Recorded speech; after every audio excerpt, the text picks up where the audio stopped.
Friends, आज बात करने वाले हैं भारत छोड़ो आंदोलन के बारे में। ठीक है। भारत छोड़ो आंदोलन कब हुआ? 1942 में। किसके द्वारा किया गया था? ये महात्मा गांधी के द्वारा आंदोलन शुरू किया गया था। ठीक है। और ये कब किया गया था? अगस्त में इसकी शुरुआत की गई थी। आइए इसी के ऊपर हम बात करने वाले हैं। ये वीडियो आपको यूपी पीसीएस, ठीक है, का जो आर का एग्जाम होने वाला है और उसके अलावा अपर सबऑर्डिनेट के एग्जाम के लिए बहुत ज़्यादा इंपॉर्टेंट होने वाला है।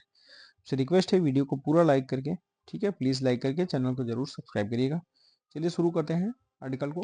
क्या है? इसे अगस्त क्रांति भी कहा जाता है। क्यों अगस्त क्रांति? क्योंकि यह 7 व 8 अगस्त 1942 को बम्बई में कांग्रेस का अधिवेशन हुआ था, जिसकी अध्यक्षता अबुल कलाम आजाद ने की थी। यहीं पर भारत छोड़ो आंदोलन का प्रस्ताव पास किया गया था। ठीक है। अगस्त माह से उसके बाद 9 अगस्त से ही आंदोलन चालू हो गया था, इसीलिए इसे अगस्त क्रांति भी कहा जाता है। अगर इसके परिणाम की बात करें तो गांधी जी का यह मानना था कि अंग्रेज भारत छोड़ दें तो भारत की सभी समस्याओं का समाधान अपने आप हो जाएगा। मतलब इनके कहने के अनुसार कि अंग्रेज ही सारी समस्याओं की जड़ है। ठीक है। अब इसके आगे वाले आर्टिकल में बात करते हैं। तो क्या हुआ था? गांधी जी ने अपने भाषण में कहा था, मैंने कांग्रेस का साथ निभाने का प्रण किया है। कांग्रेस या तो कार्य करेगी या मर जाएगी, अर्थात करो या मरो का नारा दिया था। ठीक है।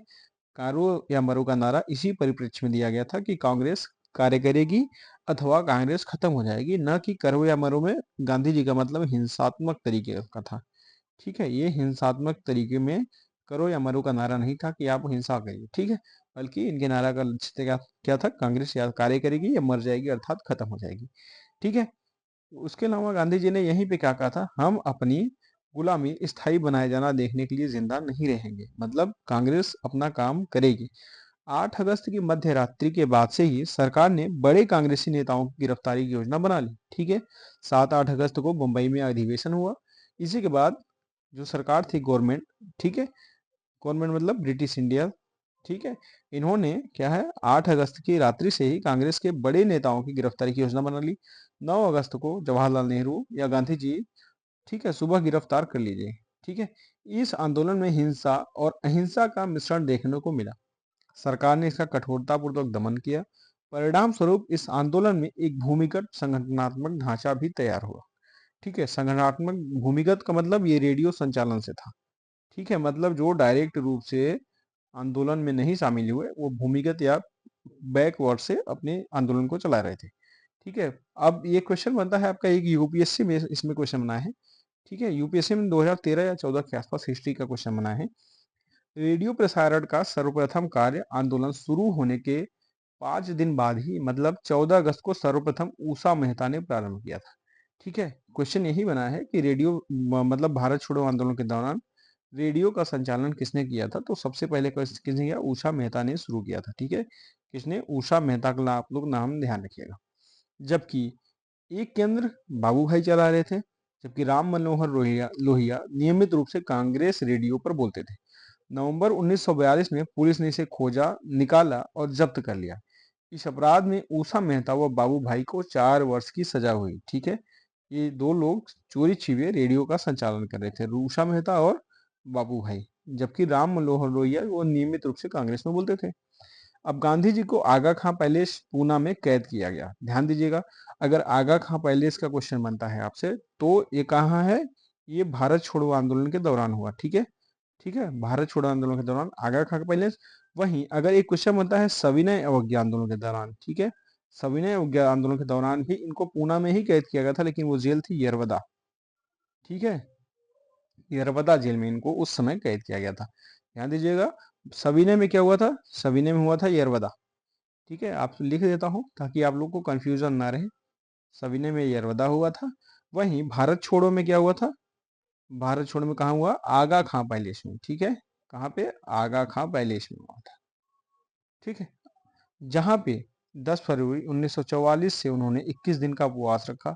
इस उपवास के प्रेक्ष्य में उनकी जो तबीयत थी, हेल्थ थी, खराब हुई थी, जिसके बाद उन्हें गवर्नमेंट ने उनको रिहा कर दिया था। ठीक है। कब रिहा किया था? आइए देखते हैं। गांधी जी को बाद में बीमारी के कारण 6 मई 1944 को छोड़ दिया गया, मतलब 2 साल के बाद। ठीक है। कब? अगर गिरफ्तार 9 अगस्त को गिरफ्तार किया गया था 1942 को। ठीक है। भारत छोड़ो आंदोलन की एक विशेषता यह भी थी कि इस दौरान देश के कुछ भागों में समानांतर सरकार की स्थापना हुई। ठीक है। ध्यान दीजिए, इसमें यूपी पीसीएस का क्वेश्चन बना है। ठीक है। सबसे पहले समानांतर सरकार की स्थापना कहाँ हुई? बलिया में चित्तू पांडे के नेतृत्व में हुई। ये यूपीपीसीएस का क्वेश्चन बना है, कहाँ पे? बलिया में। याद रखिएगा, चित्तू पांडे के नेतृत्व में हुई भारत छोड़ो आंदोलन के दौरान। ये क्वेश्चन बना है, यूपीपीसीएस में भी बना है, यूपीएससी में भी क्वेश्चन बना है। ठीक है, इसे आप लोग ध्यान दीजिएगा। मिदनापुर जो बंगाल में है, ठीक है, इसके तामलुक में गठित जातीय सरकार 1944 तक चली। सतारा की सरकार सबसे दीर्घजीवी रही, यह 1945 तक कार्यरत रही। इसके नेता वाईवी चौहान और नाना पाटिल थे। ठीक है, कहाँ कहाँ? सतारा थी, जैतपुर, मिदनापुर और कहाँ पे? बलिया में। ठीक है, ब्रिटिश शासन का विरोध इतने प्रबल रूप में भारतीय जनता द्वारा पहली बार हुआ था। ठीक है, डॉक्टर ईश्वरी प्रसाद के अनुसार अगर देखें तो अगस्त की क्रांति सरकार के विरुद्ध प्रजा का विरोध था। इसको इसकी जो तुलना थी वो फ्रांस के इतिहास में ब्रेस्टिल के पतन से या रूस की अक्टूबर की क्रांति से की जा सकती है। अब समानांतर सरकारें कहाँ कहाँ से बनी है, ये आपका यूपीपीसीएस में बना हुआ क्वेश्चन है। ध्यान दीजिएगा, ये आरओ एरो में भी बना हुआ है क्वेश्चन। उसके बाद यूपीएससी में भी यहाँ से क्वेश्चन बने हैं। ठीक है, बलिया में जो उत्तर प्रदेश में पड़ता है, चित्तू पांडे के नेतृत्व में बनी। तामलुक, मिदनापुर, ठीक है, और सतारा कहाँ पे है? सतीश सावंत के सरकार में तामलुक में बनी। और सतारा जो महाराष्ट्र में है, नाना पाटिल और वाईवी चौहान के कारण ये सबसे दीर्घजीवी सरकार थी। ठीक है, मतलब सबसे ज्यादा समय तक जो चली थी वो सतारा की सरकार थी। ठीक है, इसके बाद अगर देखते हैं तो भारत छोड़ो आंदोलन से अलग रहने वाले जो दल हैं वो कौन कौन से दल थे? ध्यान दीजिएगा इसको। मुस्लिम लीग, वामपंथी, साम्यवादी, उदारवादी, हिंदू महासभा, ये सभी अलग रहने वाले दल हैं। आरएसएस, ठीक है, आरएसएस भी उस समय दल बना था, लेकिन ये भी भारत छोड़ो आंदोलन से अलग था। Akali Dal, unionist party, justice party, ईसाई समुदाय, ये सभी दल जो थे वो भारत छोड़ो आंदोलन में भाग नहीं लिए थे। ठीक है, आपसे क्वेश्चन में एलिमिनेशन में दे सकता है कि कौन से दल इसमें थे या नहीं थे, तो आप लोग ध्यान रखिएगा। जो मेन ज्यादा जरूरी है, हिंदू महासभा, ठीक है, उदारवादी, मुस्लिम लीग, आरएसएस, ये सारी जो चार हैं इसको आप लोग ध्यान रखिएगा। ये चारों इसमें से भारत छोड़ो आंदोलन में शामिल नहीं हुए थे। ठीक है, आइए आगे देखते हैं।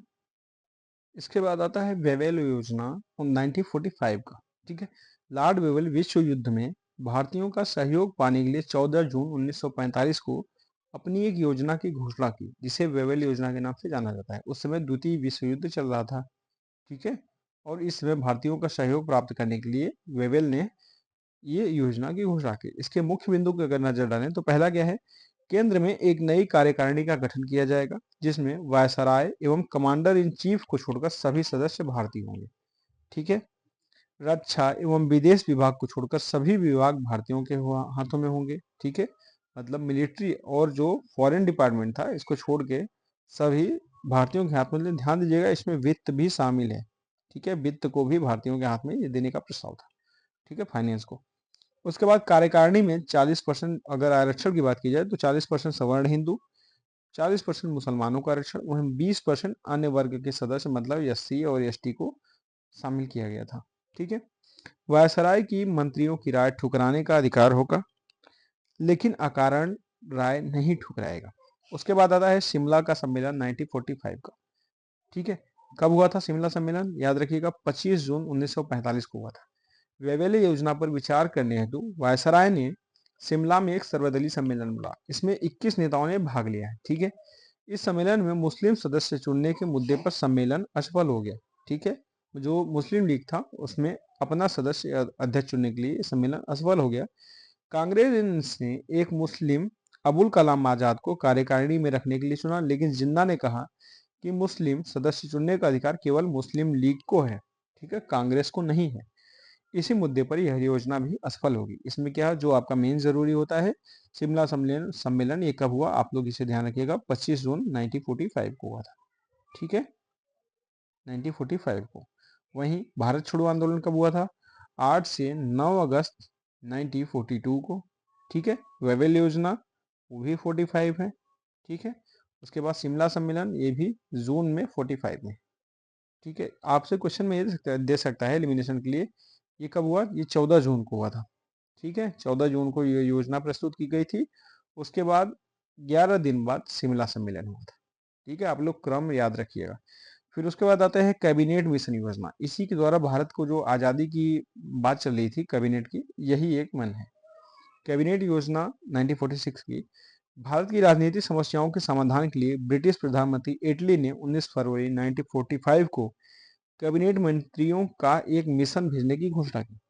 इस मिशन के सदस्य थे भारत सचिव लॉर्ड पैट्रिक लॉरेंस, व्यापार बोर्ड के अध्यक्ष सर स्टेफोर्ड क्रिप्स और नौसेना प्रमुख एवी अलेक्जेंडर। ठीक है, इसमें क्या प्रावधान थे आइए देखते हैं।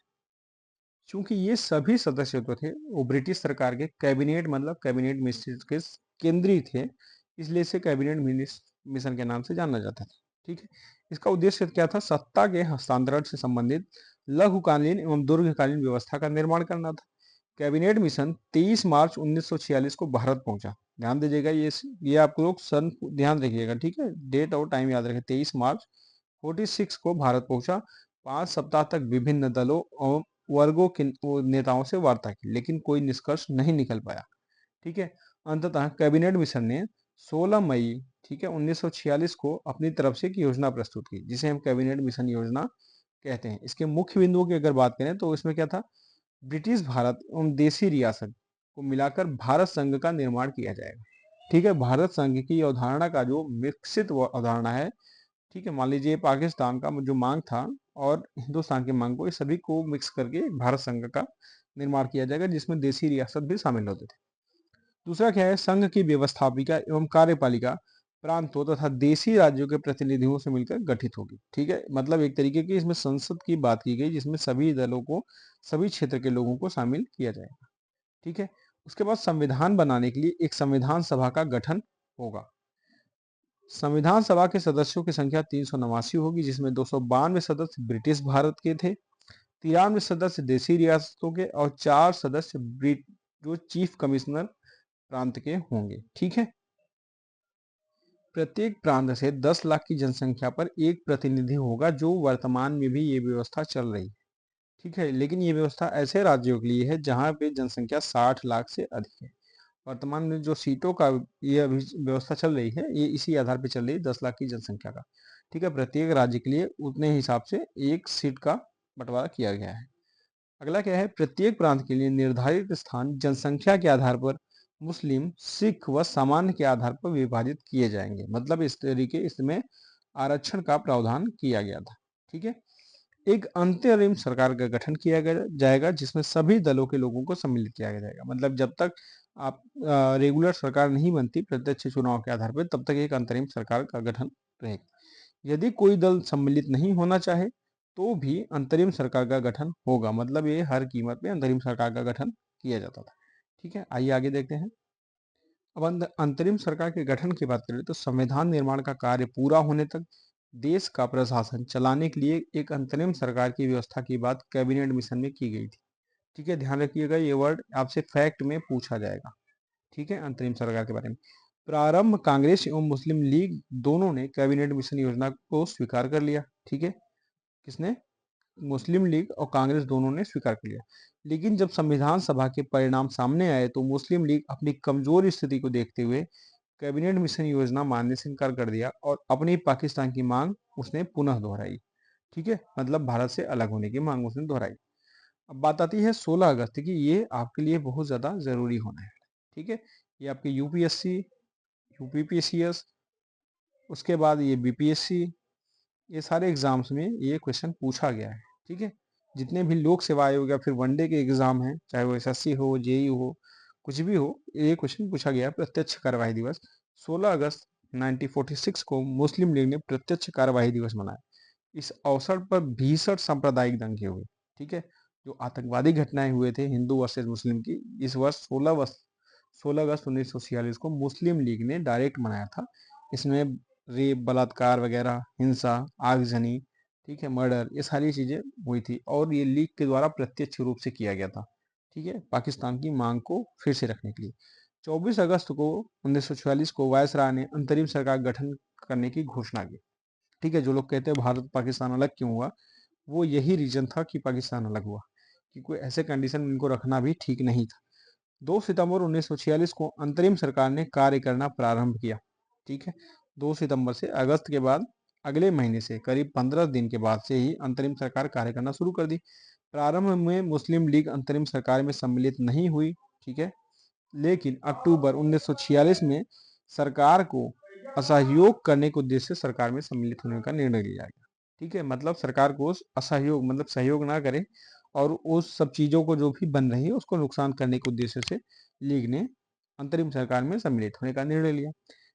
मुस्लिम लीग के लियाकत अली को वित्त मंत्री बनाया गया, जो सरकार के अत्यधिक असहयोग किए। ठीक है, फाइनेंस मिनिस्टर बनाया गया जो सरकार को अत्यधिक असहयोग किए हर चीज में। ठीक है, फाइनेंस मिनिस्टर तो बनाया गया था, लेकिन ये लोग चरित्र के या फिर और सब चीजों के नेचर के अच्छे नहीं थे। अब सदस्य की बात करते हैं। अंतरिम सरकार के सदस्यों में जो मेन जरूरी है, जवाहरलाल नेहरू, वल्लभ भाई पटेल, राजेंद्र प्रसाद, एम आशफ अली, सी राजगोपालचारी, जगजीवन राम, शरद चंद्र बोस, जान मथाई, सरदार बलदेव सिंह। ठीक है, इनको रक्षा विभाग दिया गया था। ध्यान दीजिएगा, ये क्वेश्चन बना है यूपीपीसीएस में, उसके बाद रेलवे में भी इसका क्वेश्चन बना है। सरदार बलदेव सिंह के बारे में इनको रक्षा डिपार्टमेंट दिया गया था। सर सफात खां, सैयद अली जहर, सी एस भाभा। ठीक है, इनको विज्ञान विभाग दिया गया था। भाभा अनुसंधान केंद्र इसी पे आधार पे है। ठीक है, अब वित्त विभाग की बात की जाए तो वित्त विभाग किसको दिया गया था, अभी आपसे बताया गया। ध्यान दीजिएगा, इसको एक क्वेश्चन बनाया गया, लियाकत अली को दिया गया था। ठीक है, मुस्लिम लीग के लियाकत अली को वित्त मंत्री बनाया गया था। किसमें, अंतरिम सरकार में। ठीक है, कब का सम्मिलित हुई, अक्टूबर 1946 में। अगर आपसे डेट की बात करते हैं तो डेट बता देते हैं, 24 अक्टूबर को ये सम्मिलित हुई थी। ठीक है, डेट एक आर का एग्जाम हुआ था 2019 में, इसमें डेट पूछा था, इसलिए मैंने आपको डेट बता दिया। 24 अक्टूबर 1946 को लीग जो है वो अंतरिम सरकार में सम्मिलित हुई थी। ठीक है, अब उसके अलावा की अगर बात की जाए तो बाद में शरद चंद्र बोस, ठीक है, सर सफात खान, सैयद अली जहीर ने त्यागपत्र दे दिया। मुस्लिम लीग के इसमें 5 प्रतिनिधि थे। ठीक है, आप लोग ध्यान रखिएगा, इंपॉर्टेंट है, क्वेश्चन बनता है। मुस्लिम लीग के 5 प्रतिनिधि लियाकत अली थे। ठीक है, जिनको वित्त दिया गया था। राजा गजनफर अली थे, अब्दुल रब निस्तार थे, आई चंडीगढ़ थे, योगेंद्र नाथ मंडल थे। ठीक है, ये कहाँ के थे, ये बंगाल के थे। ठीक है, अब इसी के साथ इस वीडियो को यहीं पे खत्म करते हैं। आगे का वीडियो जल्दी ही शुरू किया जाएगा। आपसे रिक्वेस्ट है कि प्लीज वीडियो को लाइक करके चैनल को जरूर सब्सक्राइब करिएगा। ठीक है, आगे के हिस्ट्री और ज्योग्राफी के क्वेश्चन पाने के लिए, डेली अपडेट पाने के लिए प्लीज वीडियो को लाइक करके सब्सक्राइब करके उसके बाद वीडियो को शेयर जरूर करिएगा। अपना अमूल्य जो समय है देने के लिए धन्यवाद। प्लीज चैनल से जरूर जुड़ें।